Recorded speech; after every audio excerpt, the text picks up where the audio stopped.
வணக்கம் மக்களே, welcome back to நேற்று இன்று நாளை. இன்னைக்கு நம்ம வீடியோல டக்குன்னு இன்ஸ்டன்டா பண்ணக்கூடிய அவல் ரவை பணியாரம் தான் பண்ண போறோம். மாவு இல்லாதப்போ டக்குன்னு ஏதாவது பிரேக்ஃபாஸ்ட் பண்ணோம் இல்ல ஸ்நாக்ஸ் பண்ணோம்னா இந்த மாதிரி ரெசிபிஸ் உங்களுக்கு கண்டிப்பா கை கொடுக்கும். ஒரு 15 நிமிஷம் இருந்தா போதும், நீங்க ரெடி பண்ணிடலாம்.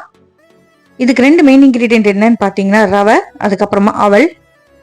பண்றதுக்கு பாத்தீங்கன்னா சூப்பர் ஈஸி, டேஸ்ட்டுமே சூப்பரா இருக்கும். இதுல நம்ம கொஞ்சமா கேரட், வெங்காயம் எல்லாம் சேர்க்க போறோம்.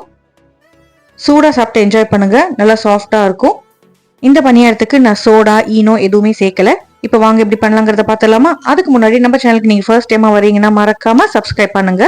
ஒரு பவுல்ல 1/2 கப் அளவுக்கு நீங்க அவல் சேர்த்துக்கோங்க. அவலை நல்லா ஒரு 2-3 தடவை வாஷ் பண்ணிட்டு தண்ணி எல்லாத்தையும் புழிஞ்சிட்டு அவலை மட்டும் தனியா ஒரு பவுல்ல சேர்த்துக்கலாம். அவல் பாத்தீங்கன்னா ஈரமாயிடுச்சுன்னா பிசையறதுக்கு ரொம்ப ஈஸி. திக் அவலோட நீங்க தின் அவல் யூஸ் பண்ணீங்கன்னா உங்களுக்கு நல்லா மசிஞ்சிடும். ஊர்ன இந்த அவலை நம்ம நல்லா கை போட்டு பிசைஞ்சுக்கலாம். உரு தெரியாத அளவுக்கு நீங்க நல்லா மேஷ் பண்ணிக்கணும். மேஷ் பண்றது ரொம்பவே ஈஸி தான். மேஷ் பண்ண அவல் கூட அதே அளவுக்கு 1/2 கப் ரவை சேர்த்துக்கலாம். 1/2 கப் அவலுக்கு 1/2 கப் ரவை. இப்போ இந்த டிஷ்ஷுக்கு தேவையான அளவுக்கு உப்பு சேர்த்துருங்க. வாசனைக்கு கொஞ்சமா பெருங்காயம் சேர்த்துக்கலாம். இதுலயே பொடி பொடியா நறுக்கின கருவேப்பிலை, பொடி பொடியா நறுக்கின கொத்தமல்லி இலைகள், ஒரு பச்சை மிளகாயை நீங்க ஸ்லைஸ் பண்ணிட்டு சேர்த்துருங்க. பணியாரம் சாஃப்டா வரணுங்கிறதுக்காக 3 டேபிள் ஸ்பூன் அளவுக்கு நம்ம தயிர் சேர்த்துக்கலாம். கருவேப்பிலை, கொத்தமல்லி, பச்சை மிளகாய் எல்லாத்தையுமே நான் அப்படியே ராவா சேர்த்துருக்கேன். நீங்க இதை தாளிச்சு கூட சேர்த்துக்கலாம், நல்லா தான் இருக்கும். பட் டக்குன்னு நம்ம பண்ணணும், தாளிக்கிறதுக்குலாம் டைம் இல்லைன்னா இந்த மாதிரி நீங்க பண்ணிடலாம். இப்போ இதை எல்லாத்தையும் நல்லா பிசைஞ்சு விட்டுருங்க. தயிரோட ஈரப்பதத்திலேயே நம்மளுக்கு ரவை ஊறிடும். பிசையும் போது தண்ணி தேவைப்பட்டா கொஞ்சம் கொஞ்சமா அப்படியே தெளிச்சு நம்ம பிசைச்சுக்க போறோம். பணியாரத்தோட மாவு பார்த்தீங்கன்னா ரொம்ப நீர்த்து போகக்கூடாது, திக்காதான் இருக்கணும். திக்கா இருந்தால் தான் உங்களுக்கு பணியாரம் நல்லா சாஃப்டாகவும் குண்டாகவும் வரும். அப்படியே கொஞ்சம் கொஞ்சமாக பிசைய தண்ணி தெளிச்சுட்டே வாங்க. நீங்கள் இந்த பணியாரத்துக்கு கேரட், கேப்சிகம், வெங்காயம் எது வேணாலும் சேர்த்துக்கலாம். நான் இன்னைக்கு கேரட், வெங்காயம் மட்டும் தான் சேர்க்க போகிறேன். ஒரு பெரிய வெங்காயத்தை பொடி பொடியாக நறுக்கிட்டு அப்படியே சேர்த்துறேன். அதே மாதிரி ஒரு கேரட்டை தோலை சீவிட்டு இதுலேயே நம்ம துருவி சேர்த்துக்கலாம். வெங்காயம் நீங்கள் கடலப்பருப்பு அதெல்லாம் தாளிச்சுட்டு அது கூடவே கூட வதக்கி சேர்த்துக்கலாம்.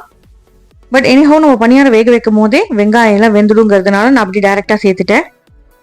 வெங்காயம், கேரட் எல்லாத்தையும் தண்ணி சேர்த்துட்டு நான் நல்லா கலந்து விட்டுக்கிறேன். கலந்து விட்டுட்டு இந்த பேட்டரை ஒரு 15 நிமிஷத்துக்கு ஊற விட்டுறலாம்.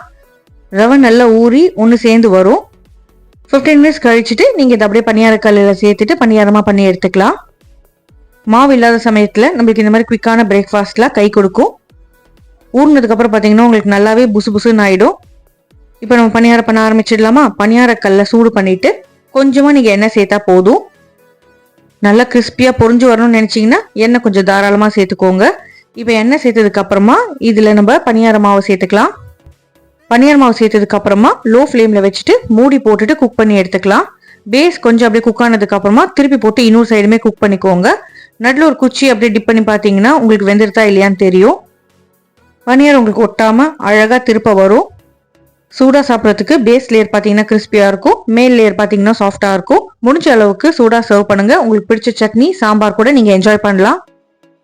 நம்ம ரெடி பண்ண மாவுக்கு பார்த்தீங்கன்னா எனக்கு 24 பணியாரம் வந்தது. உங்களுக்கு அவ்வளோ ஃப்ளேவர் பிடிக்கும்னா இந்த பணியாரம் கட்டாயமா பிடிக்கும்.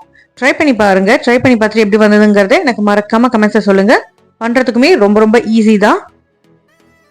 நம்ம சேனல்ல நிறையவே டிஃபரெண்ட் ரெசிபிஸ் இருக்கு. டிஃப்ரெண்ட் டைப் ஆஃப் பணியார ரெசிபிஸ்மே நான் போஸ்ட் பண்ணியிருக்கேன். டைம் இருந்தால் அதையுமே செக் பண்ணி பார்த்துட்டு எப்படி இருக்குன்னு சொல்லுங்க. இந்த ரெசிபி உங்களுக்கு பிடிச்சிருக்குன்னு நினைக்கிறேன். நம்ம சேனலுக்கு நீங்க ஃபர்ஸ்ட் டைமா வரீங்கன்னா லைக் பண்ணுங்க, ஷேர் பண்ணுங்க, மறக்காம சப்ஸ்கிரைப் பண்ணுங்க. இன்னொரு நல்ல வீடியோவோட நல்ல ரெசிபியோட உங்களை சீக்கிரமே சந்திக்கிறேன். Until then, take care, bye bye, have a great day, thanks for watching.